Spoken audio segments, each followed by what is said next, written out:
Labas vakaras Info studijos žiūrovai. Šiandien laidoje pas mus svečiuojasi Valstybinio Šiaulių dramos teatro aktorius Arnoldas Jeleniauskas. Sveiki, Arnoldai. Sveiki. Kuris balandžio 5 dieną kviečia visus į savo ypatingą jubiliejinį koncertą Esu, kas esu. Na, o prieš tai dar žiūrovams pasakysiu, kad turbūt ne visi žino, kad Arnoldas yra ne tik aktorius ir talentingas kompozitorius, dainų autorius bei muzikantas, išleidęs daugiau nei 10 autorinių muzikos albumų. Apie tai šiandieną mes ir pakalbėsime laidoje. O pradžioje, Arnoldai, sakykit, koks tai jubiliejus, į kurį kviečiate visus atvykti?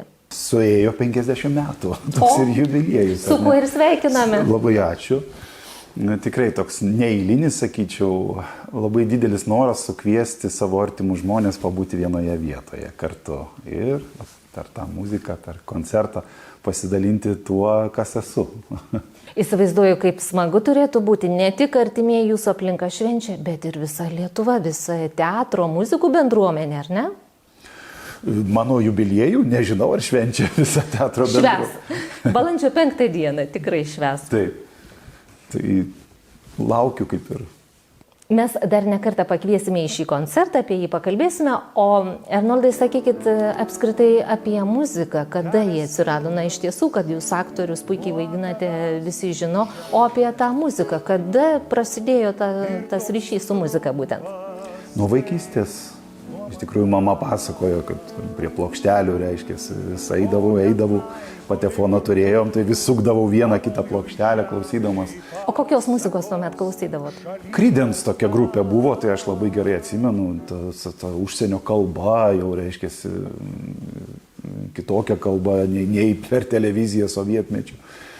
Ir tai labai patraukė ta muzika mane, o po to mama, aišku, tėveliai pastebėjo, kad esu muzikalus, vedė į muzikos mokyklą, ir smuiko klasę, ir pianino klasę. Ir taip tęsėsi ta muzika ir iki šiol. Gitarą išmokau pats groti, po to grupę turėjom. Tai, Kokia tai grupė buvo, priminkite? Mes 16 metų klasiokai, būdami su Rolandu ir Vaidu, kartu sukūrėme grupę Kančia, vadinomės. Tai tokia buvo grunge stiliaus grupė.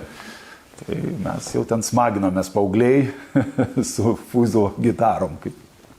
Sakykit, ar tų laikų muzika, stilius turėjo įtakos jūsų vėlesniai kūrybai? Nu, matot, tai tie laikai, ar ne, prabudimas toksai, ar ne, roko maršas per Lietuvą ir mes šalia to einantis, reiškia, įtakos be abejo, aš manau, kad be abejo turėjo, nes buvo toks ieškojimas, kas mes esam, kas mes tokie esam, nuo pat jau labiau paauglystė. Kaip čia pasakyti, ką mes norime pasakyti, tarsi gaunam pasakyti, leidimas duotas, kad mes galime kalbėti laisvai, ar ne? Ir ta, laisvė įtakojo kažkaip tai. Na ir koks buvo jūsų pirmasis albumas ir kada jį išleidote? Pirmasis albumas, jeigu nekalbant apie grupę Kančia, tai mes ten esam išleidę gal 5 albumus, tokius jau undergroundinius vadinamus, o pirmasis mano solinis toks, sakykime, albumas Himnas meilei, jisai išėjo 2001 metais, gimus pirmam sūnui. Tai galbūt ir dedikavote tai progai? Kaip ir taip, galima sakyti, kad taip. Na, o kokia kūryba, kokia tai muzika, tekstai vyravo pirmame albume? Būdamas 22 metų aš įtikėjau, aš tapau tikinti žmogus ir pašauktas tarnauti bažnyčioje, Laisvųjų krikščionių bažnyčioje, tai yra evangelinė bažnyčia. Ir nuo to prasidėjo mano kūryba, kuri įtakojo ir giesmės, ir dainos, kurios susietos su dvasiniu žmogaus gyvenimu. Va dar štai kokių faktų šiandieną sužinosime, ko nežinojome apie jūs. Tai va, tai ta kūryba, pirmasis mano tas solinis albumas Himnas meilei, būtent išėjo jisai ir dainos, ir giesmės kartu susietos su dvasiniais ieškojimais, ar ne? Tai va, tokia kūryba, kuri lydi mane iki pat šių dienų.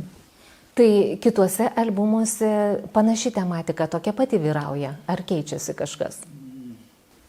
Šiaip didžiąja dalim tai taip, iš tikrųjų taip. Daugiau giesmių yra gal kalbančių apie Dievo didybę, apie jo meilę mums, apie laisvę dovanojamą, apie laisvą valią pasirinkimą. Ir daug temų iš tikrųjų yra, kurios mane jaudina žvelgiant, kas vyksta pasaulyje, kas vyksta šeimose, kas vyksta, nežinau, Lietuvos, mūsų tautos, kažkokiuose vandenyse, kaip čia įvardinti. O sakykit, kaip gimsta ta kūryba, kitiems atlikėjams, tarkim, nakties metu, netgi keliasi užrašyti tekstus, ar ten gimsta mintis, kaip jums?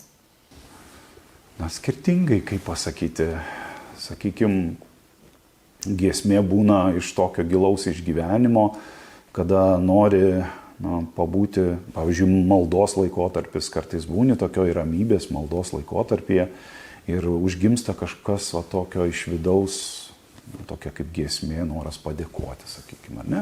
Ir atsisėdu, pradedu rašyti tekstai atitinkami. Pavyzdžiui, vieną dainą parašiau, vyko toksai spektaklis Vilniuje ir ten labai susirinko protestuojančių daug žmonių, kurie supyko ant vieno režisieriaus, kuris Jėzaus veidą, jis padarė gale Jėzaus veidą ir ten kažkokiom, reiškia, fekalijom apmėtė tą veidą.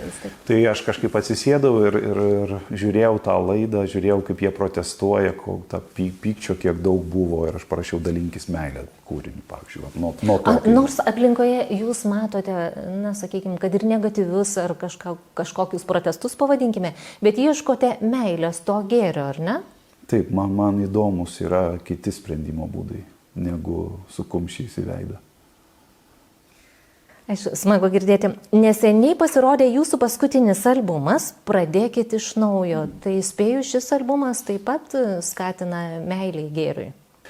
Šis albumas iš tikrųjų tai tokio gilaus dvasinio išgyvenimo kūdikis, galima būtų tai pavadinti, nes 2024 metais netekau tėčio.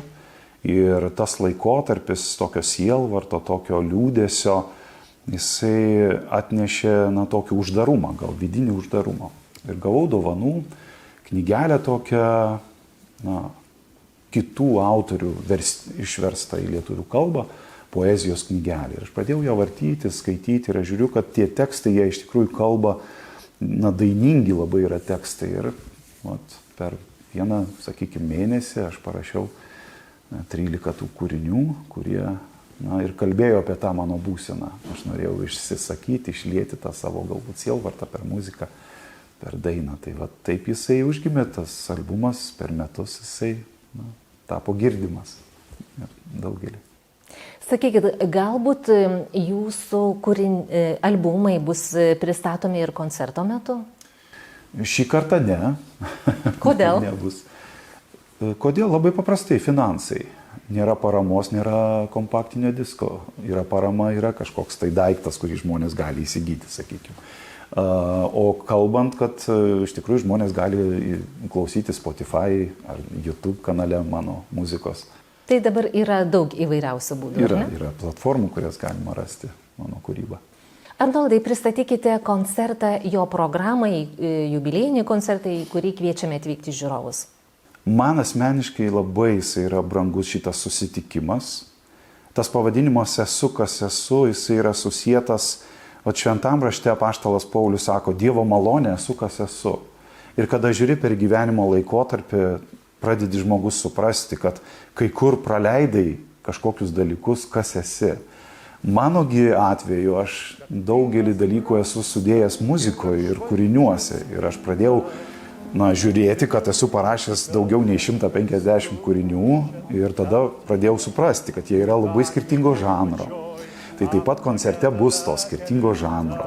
Bus, reiškia, ir tokio, dalyvauja ir choras, dalyvauja ir styginių kvintetas. Tai yra viena dalis, kuris susieta su giesmėmis, kurias aš rašau.